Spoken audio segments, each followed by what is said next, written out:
اعوذ باللہ من الشیطان الرجیم بسم اللہ الرحمن الرحیم الحمد للہ رب العالمین والصلاة والسلام علی اشرف الانبیاء والمرسلین وآلہ الطیبین الطاہرین اعوذ باللہ من الشیطان الرجیم ام حسب الذین یعملون السیئات ان یسبقونا ساء ما یحکمون۔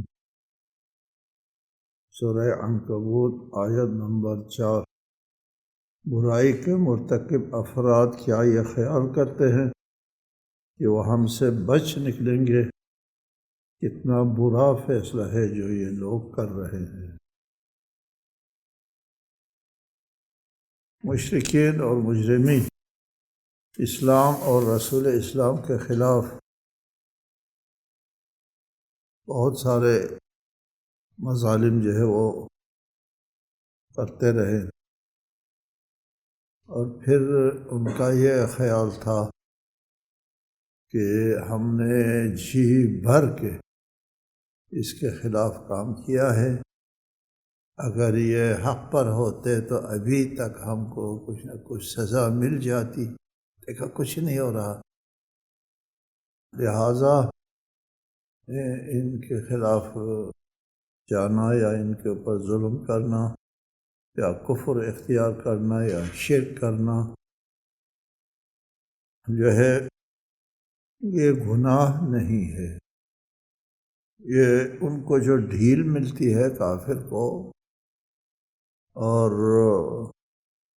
یہ سرکشوں کو، فرعون صفت لوگوں کو، خود فرعون کو بھی کافی دیر تک ڈھیل ملی تھی، 400 سے زائد سال فرعونیوں کو۔ فرعون ایک شخص کا نام نہیں ہے، فرعون جو ہے وہ سلسلہ شاہان مصر ہے، ان کا نام فرعون ہے۔ ان کو ڈھیل ملتی رہی، اور اس ڈھیل سے یہ لوگ خیال کرتے ہیں کہ ہمارے خلاف کچھ نہیں ہونا ہے۔ اللہ تعالیٰ فرماتے ہیں ساء ما یحکمون، یہ فیصلہ کتنا برا ہے کہ ہم اللہ کے اس سے عذاب کے زد سے نکل جائیں گے، بچ جائیں گے۔ ایسا نہیں ہوگا، یہ ڈھیل دینے کی وجہ سے یہ لوگ غلط فہمی کے شکار ہیں۔ آگے فرمایا من کان یرجو لقاء اللہ فإن أجل اللہ لآت وهو السمیع العلیم، جو اللہ کے حضور پہنچنے کی امید رکھتا ہے وہ باخبر رہے کہ اللہ کا مقرر کردہ وقت یقیناً آنے ہی والا ہے، اور وہ بڑا سننے والا جاننے والا ہے۔ لقاء اللہ ہمارے اسلامی تعبیر میں، قرآنی تعبیر میں لقاء اللہ کا لفظ جو ہے وہ عام استعمال ہے۔ اللہ کے ہاں حاضر ہونے کو، اللہ کے سامنے حاضر ہونے کو لقاء اللہ کہتے ہیں۔ اللہ کے بارگاہ میں حاضر ہونا۔ قیامت کے جب دن آئے گا تو اس وقت سب نے اللہ تعالیٰ کے سامنے حاضر ہونا ہے۔ قیامت کے دن حساب لینے والا خود اللہ تعالیٰ کی ذات ہے۔ اللہ کے سامنے جواب دینا ہے بندے کو، کوئی اور حساب لینے والا نہیں ہے۔ حساب خود اللہ تعالیٰ لے گا، اور اس کو لقاء اللہ کہتے ہیں۔ اللہ کی بارگاہ میں حاضر ہونا، اللہ کے سامنے آنا، لقاء اللہ، اللہ سے ملاقات۔ قیامت کے دن سارے پردے اٹھ جائیں گے، حقائق سامنے آ جائیں گی، انسان کا عمل جو ہے وہ سامنے آئے گا، ہم اپنے عمل کو خود دیکھیں گے۔ ہمارا عمل جو ہے وہ انرجی ہے، انرجی جب ایک بار وجود میں آ جاتی ہے وہ ختم نہیں ہوتی۔ ہمارے اعمال، ہمارے حرکات و سکنات، ہماری جو گویائی ہے، ہم جو باتیں کرتے ہیں اس میں ہم نے گناہ کیا ہے یا ثواب کا کام کیا ہے، وہ محفوظ ہے، کائنات کے فضائے کائنات میں محفوظ ہے۔ اور قیامت کے دن ہم کو ہمارا عمل خود نظر آئے گا۔ نامہ اعمال کی تعبیر ہے، نامہ اعمال کا مقابلہ کرنا ہے انسان کو، اور پھر اللہ کے سامنے جواب دہی کے لیے حاضر ہونا ہے، اور اس کو لقاء اللہ کہتے ہیں۔ ہمارے لیے یعنی مومنین کے لیے جو ایمان رکھتے ہیں اللہ پر اور اللہ کی اس کتاب پر ایمان رکھتے ہیں، قیامت پر ایمان رکھتے ہیں، جنت و نار پر ایمان رکھتے ہیں، وہ اجمالی اور نہایت ایک ہلکا سا ایمان جو صرف عدم انکار سے عبارت ہے، بس انکار نہیں کرتے، ہاں قیامت ہے، حساب کتاب ہے، تفصیل میں نہیں جاتے، یعنی تفصیل میں نہیں جاتے، عدم انکار ہے، ایمان نہیں ہے، باور نہیں آتا ہے قلباً۔ باور آ جائے، یقین آ جائے تو پھر انسان لقاء اللہ کے لیے آمادہ رہے ہمیشہ، ہر نشست میں، ہر برخاست میں، ہر گفتار میں یہ چیز انسان کے سامنے رہے کہ میں نے ان تمام چیزوں کا جواب دینا ہے، اللہ خود حساب لے گا۔ حساب لینے والا وہ ذات ہے جس کے سامنے یہ عمل سرزد ہوا ہے، عمل خیر ہے یا عمل بد ہے، دونوں۔ حساب کون لے گا؟ وہ ذات حساب لے گی جس کے سامنے یہ عمل سرزد ہوا ہے، قابل انکار نہیں ہے، اور پھر خود عمل بھی سامنے آ جائے گا، اور انسان خود دیکھ لے گا، اپنے عمل کو دیکھ لے گا، دیکھ کر کے انسان پکارے گا اس وقت، یا لیتنی قدمت لحیاتی، کاش کہ میں اس زندگی کے لیے کچھ آگے بھیج چکا ہوتا، یا لیتنی لم اوت کتابیہ، کاش کہ یہ نامہ عمل سامنے نہ آتا، ما لهذا الکتاب لا یغادر صغیرۃ ولا کبیرۃ الا احصاها، یہ کیا نامہ عمل ہے؟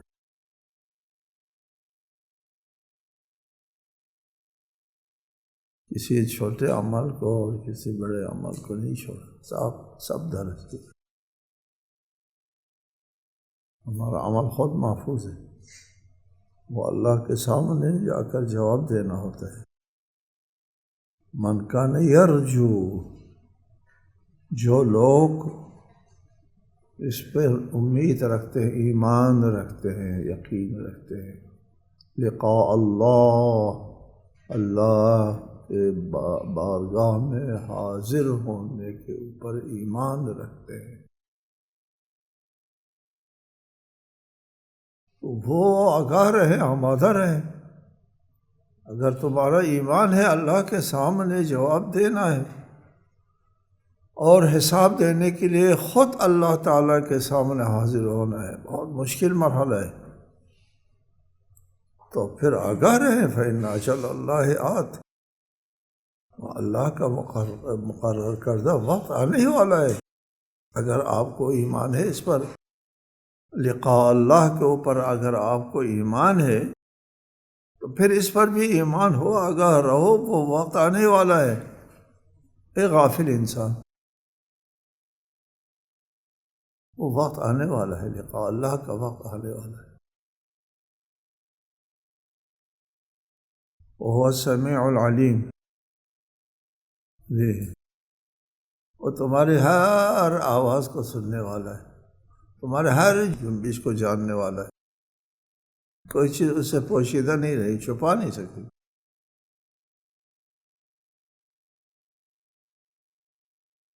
وہ اس ذات کے سامنے جانا ہے جو سمیع اور علیم ہے. جی، یہ رخ کلام مومنین کی طرف ہے. جی، اے لقاء اللہ کے اوپر ایمان رکھنے والوں، ہوشیار رہو، آمادہ رہو، وہ مقرر وقت آنے ہی والا ہے. اس کے لیے تیاری کرو، اس کے لیے آمادہ رہو. ہمارے لیے سب سے سنگین مسئلہ جو میں مشاہدہ کرتا ہوں اپنے معاشرے میں، وہ سنگین مسئلہ یہی ہے کہ لقاء اللہ کے اوپر ایمان نہیں ہے. نہیں ہے، ایمان نہیں، اس کی فکر بھی نہیں ہے، اس کا کوئی ڈر بھی نہیں ہے، خوف نہیں ہے، اور اس وجہ سے کوئی تیاری بھی نہیں. فَإِنَّ أَجَلَ اللَّهِ لَآتٍ، یہ اللہ کا مقرر کردہ وقت آنے ہی والا ہے. کوئی پتہ ہی نہیں، آنے والا ہے. آئے تو دیکھا جائے گا، یہ دیکھا جائے گا، دیکھ بھی لیں گے. سبحان اللہ. آگے فرمایا وَمَنْ جَاهَدَ فَإِنَّمَا يُجَاهِدُ لِنَفْسِهِ إِنَّ اللَّهَ لَغَنِيٌّ عَنِ الْعَالَمِينَ. اور جو شخص جفا کشی کرتا ہے وہ صرف اپنے فائدے کے لیے جفا کشی کرتا ہے، اللہ تو سارے عالمین سے بے نیاز ہے. وَمَنْ جَاهَدَ فَإِنَّمَا يُجَاهِدُ لِنَفْسِهِ، اس لقاء اللہ کے خوف سے بچنے کے لیے، ایک کہتی یوم الفزع الاکبر، بڑی ہولناکی سے بچنے کے لیے اگر کوئی سعی اور کوشش کرتا ہے، جاہد سعی پہ ہم مجاہدت جفا کشی کرتا ہے تو وہ اپنے فائدے کے لیے کرتا ہے، کسی کے اوپر احسان نہیں، کسی اور کے اوپر احسان نہیں. نہ اللہ کو تمہارے اس مجاہدت کی ضرورت ہے، اللہ کو کوئی ضرورت نہیں، اللہ کو ہماری عبادت اور بندگی کی کوئی ضرورت نہیں ہے. اللہ تو ان اللہ لغنی عن العالمین، اللہ تمام عالمین سے بے نیاز ہے. ان تمام عالمین کو اللہ تعالیٰ نے پیدا کیا ہے. یہ تمام عالمین وجود میں نہیں تھا تو اللہ کو کس چیز کی کمی محسوس ہو رہی تھی کہ کسی چیز کی ضرورت پیش آ رہی تھی، اس لیے کائنات کو وجود دیا. خدا بے نیاز ہے. خدا کو ہماری مجاہدت کی، ہماری کوششوں کی، ہمارے اعمال کی، ہماری عبادت کی اصلاً ضرورت نہیں ہے. جی، وَمَنْ جَاهَدَ فَإِنَّمَا يُجَاهِدُ لِنَفْسِهِ، اپنے فائدے کے لیے کام کرتے ہیں. اس کو سمجھ جائیں. مثلاً واعظ واعظ کرتا ہے، ناصح نصیحت کرتا ہے، قرآن کی تعلیم دینے والا تعلیم دیتا ہے، اور لوگوں سے یہ بار بار وہ تکرار کرتا ہے کہ قیامت کے دن حساب دینا ہے، اس کے لیے تیاری کرو. تو یہ نصیحت کرنے والے کے کیا مفاد ہے اس میں؟ اللہ کی بات ایک طرف رہنے دو. یہ درس دینے والے کا کیا فائدہ ہے اس میں؟ آپ اللہ سے ڈریں یا نہ ڈریں، اس کا کیا جاتا ہے؟ وہ اپنی قبر کو آباد کریں بس، دوسرے لوگ جائیں باڑ میں۔ لوگ اس نکتے کو نہیں سمجھتے۔ کوئی نصیحت کرتا ہے تو خیال کرتا ہے اس کا اپنا کوئی مفاد ہے، کوئی مفاد نہیں ہوتا ناصح کا۔ اپنا کوئی اگر مفاد ہے تو وہ ناصح نہیں ہے، وہ مفاد پرست ہے۔ ناصح وہ ہوتا ہے جس کا اپنا کوئی فائدہ نہ ہو، مخاطب کا فائدہ ہو۔ یہ وہ مخاطب کا سوچتے ہیں۔ اللہ کی بات تو رہنے تھی، ناصح بھی غنی بے نیاز ہوتا ہے اس شخص سے جس کی نصیحت کی جا رہی ہے۔ اگر انسان کو اس بات کا علم ہو جائے کہ یہ اللہ تعالیٰ کی ارحم الراحمینی ہے کہ ہم کو ان چیزوں کی طرف رہنمائی فرما رہا ہے جو ہمارے فائدے کے ہیں، اللہ تعالیٰ کو کسی مفاد کی ضرورت نہیں ہے۔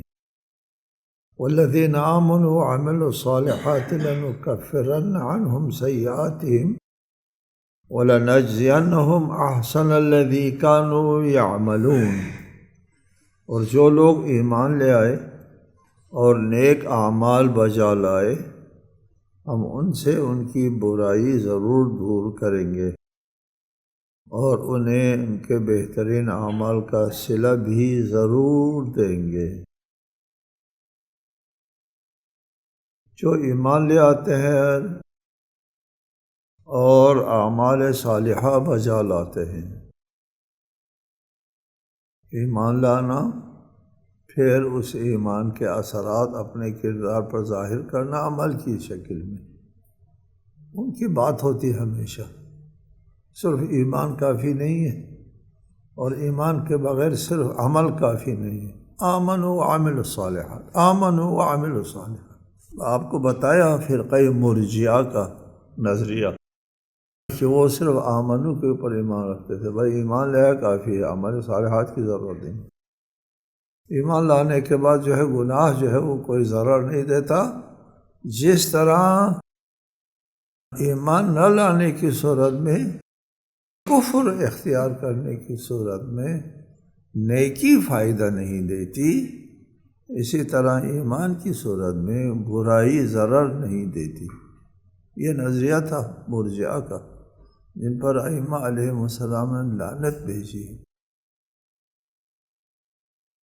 ہمارا جو اسلام ہے، ہمارا دین ہے، وہ ایمان اور عمل صالح سے عبارت ہے۔ والذین آمنوا وعملوا الصالحات، جو لوگ ایمان لے آتے ہیں، زندگی گزاری شرک میں، کفر میں، کافر رہے، 40 سال 50 سال 70 سال کے بعد ایمان لے آتا ہے، جیسے ایمان لے آتا ہے اس کے کفر اور شرک کے زمانے کے سارے گناہ دھل جاتے ہیں، ایمان لاتے ہی فوراً دھل جاتے ہیں۔ یہ کفارہ ہوتا ہے ایمان لے آنا، اور اس مشرک کے سابقہ تمام گناہوں کے لیے یہ ایمان کفارہ ہے جی، وہ سارے گناہ دھل جاتے ہیں، پاکیزہ ہو جاتے ہیں ایمان لانے۔ پھر آگے اعمال صالح، 2 باتیں ہیں۔ اس نے ایمان لے آیا تو حالت کفر کے جتنے بھی گناہ ہیں وہ معاف ہو گئے جی، اور ایمان لانے کے بعد اعمال صالح بجا لایا تو اللہ تعالیٰ اس کے لیے بہتر جزا دے گا۔ 2 باتیں ہیں، ایمان لانے کے بعد گزشتہ حالت کفر کے گناہ معاف ہو جاتے ہیں، اور حالت ایمان میں بجا لانے والے اعمال کے ثواب عنایت کرتا ہے جی۔ یہ دیکھو کتنا واضح ہے اسلامی تعلیمات میں عمل، ایمان اور عمل۔ لَنُكَفِّرَنَّ عَنْهُمْ سَيِّئَاتِهِمْ، ان کے گناہوں کا کفارہ ہوگا ایمان جی، ان کے تمام سیئات دھل جائیں گے۔ بس نہیں، آگے ہے وَلَنَجْزِيَنَّهُمْ أَحْسَنَ الَّذِي كَانُوا يَعْمَلُونَ۔ آگے ایمان لانا تو کافی نہیں ہے، ایمان لانے کے بعد عمل صالح بھی تو بجا لانا ہوتا ہے، اس کی ہم جزا بھی دیں گے۔ اسے کیا مفہوم ہوا؟ اگر کوئی ایمان لے آتا ہے تو ٹھیک ہے جی، گزشتہ کفر کے حالت کے جو ہے وہ گناہ سارے معاف ہو گئے، لیکن اسے اس کے اچھے اعمال کی جزا بھی ملے گی اس کو۔ عمل کیا نہیں تو کیا جزا ملے گی؟ کچھ نہیں ملے گی، یعنی جزا نہیں ملے گی، کچھ بھی نہیں ملے گا، اس کا مطلب نجات نہیں ہے، اس کے لیے کوئی نجات نہیں ہے۔ واضح ہے، روز روشن کی طرح واضح ہے، مسلمات اسلام میں سے قابل انکار نہیں ہے یہ بات کہ ایمان صرف کافی نہیں ہے، اس کے ساتھ عمل صالح بھی ضروری ہے، پھر وہ ایمان ہوتا ہے، اور ایمان ہی نہیں ہوتا وہ ایمان نہیں ہوتا جس کا انسان کے کردار کے اوپر کوئی اثر نہیں۔ اس آیت کے مطابق ایمان دو چیزوں کے لیے ذریعہ ہے۔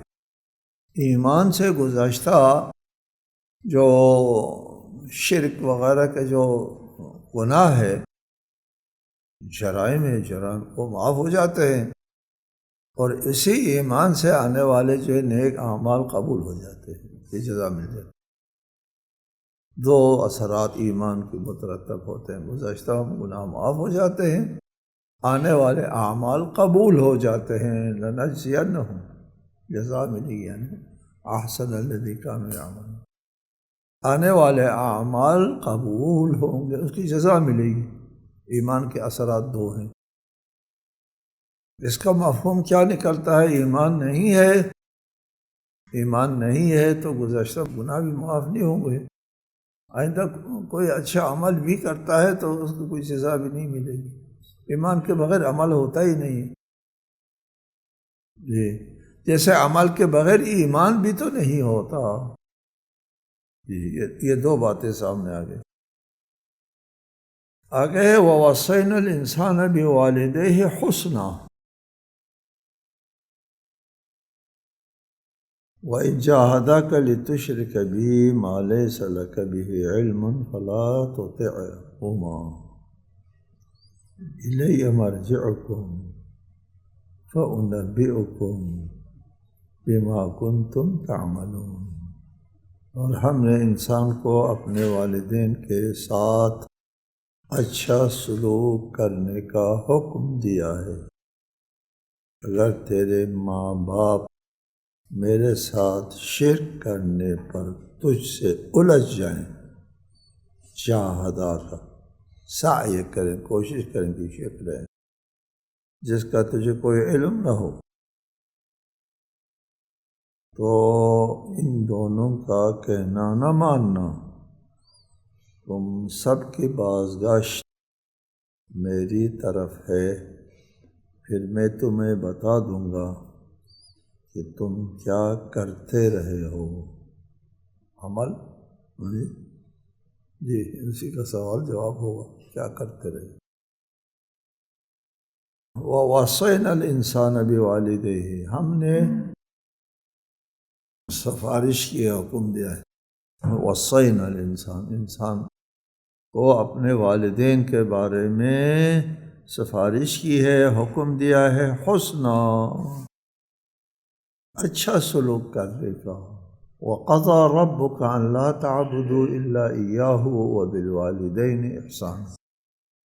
ایک آیت ہے کہ تمہارے رب نے فیصلہ کیا ہے، قضا اللہ تعبدوا الا إياه، صرف اللہ کی عبادت کرو اور والدین پر احسان کرو، اس کا فیصلہ کیا۔ وَقَضَى رَبُّكَ أَن لَا تَعْبُدُوا إِلَّا إِيَّاهُ، بعض قرأتیں ہیں یہ وقضا نہیں ہے، یہ ووصا ہے۔ وَوَصَّى رَبُّكَ أَن لَا تَعْبُدُوا إِلَّا إِيَّاهُ۔ اس زمانے میں نقطہ وقطہ ہوتا نہیں تھا، دو واو تھی ادھر، ووصا، ووصا، دو واو، ایک واو کا سرا صاد کے ساتھ مل گیا لکھنے میں، تو واو کا سرا صاد کے ساتھ ملنے سے وہ قاف لگ رہا تھا، وہ قضا پڑھنا شروع کر دیا لوگوں نے، وہ قضا رب، یہاں قضا نہیں ہوتا وصا ہوتا ہے۔